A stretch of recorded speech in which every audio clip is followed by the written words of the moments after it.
You can imagine how Trump agreed to it. There he was playing golf, and up comes an Agent Smith holding a folder. He says, "Mr. President, you remember when we killed Baghdadi? Yes, the ISIS guy. Yes, the media did love it, sir. How would you like to do it again?" Oh, yeah.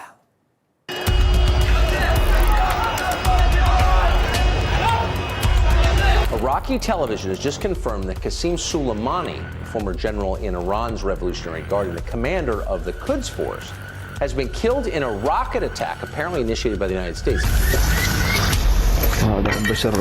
The U.S. and our allies on alert after that dramatic attack on Iran's top military commander.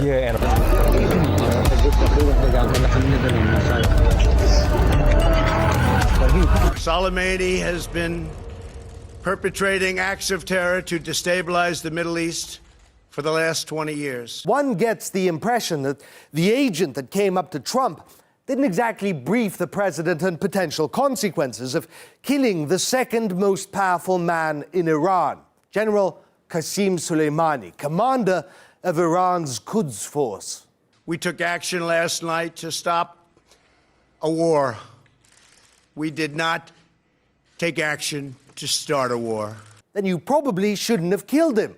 General Soleimani was considered an icon in Iran and Iraq, a man who helped prevent ISIS's takeover of Iraq and Syria, who inspired and mobilized tens of thousands of people in multiple countries to fight the blight that is ISIS. Al-Qaeda. The Americans are not aware what a grave mistake they've committed. They will face the consequences of this criminal act, not only today, but also in coming years. There is no doubt that the U.S. is now more hated among Iranians and Iraqis. Hundreds of thousands have joined funeral processions and protests condemning his murder. Rage is in the air. Iran has promised revenge. American civilians are being evacuated from the entire region. U.S. embassies and bases in a slew of countries are in lockdown. Troops have been put on combat readiness, and now, Middle East on the red alert. They claim that they only want peace. It was the time to take this action so that we could disrupt this plot, deter further aggression from Qasem Soleimani and the Iranian regime, as well as to attempt to de-escalate the situation. Trump asked no one. Europe woke up to a world that was a heck of a lot more dangerous than when they went to sleep. Germany claimed tensions had only gone up, stating the obvious. The British called for everyone to calm down. Trump doesn't ask for permission.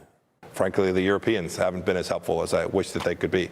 The Brits, the French, the Germans all need to understand that what we did, what the Americans did, saved lives in Europe as well. At best, he's right. Chances are he's wrong. And at worst, what America did is going to kill a heck of a lot more people than would have died otherwise, which they may have thought of if they'd asked anyone, but they didn't. Trump told no one, not even his own federal government, not the House of Representatives, and not the Senate. This action may well have brought our nation closer to another endless war. Exactly the kind of endless war the president promised he would not drag us into. Or rather, he did tell someone, apparently, what Trump kept from his own nation, from his own people. He told the Israelis. Our assessment is that the United States informed Israel about this operation in Iraq, apparently a few days ago. The murder of Qasem Soleimani was an act of war by any measure, by any book on law. On social media, World War III was the top trend. People are genuinely afraid.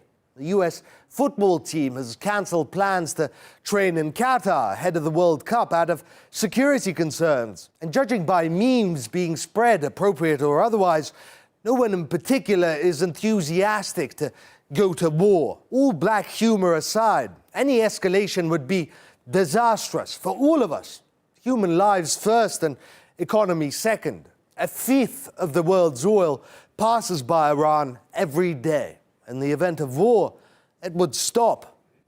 We don't yet know how much of a blunder Soleimani's murder was. What we do know is that the world now is a more dangerous place.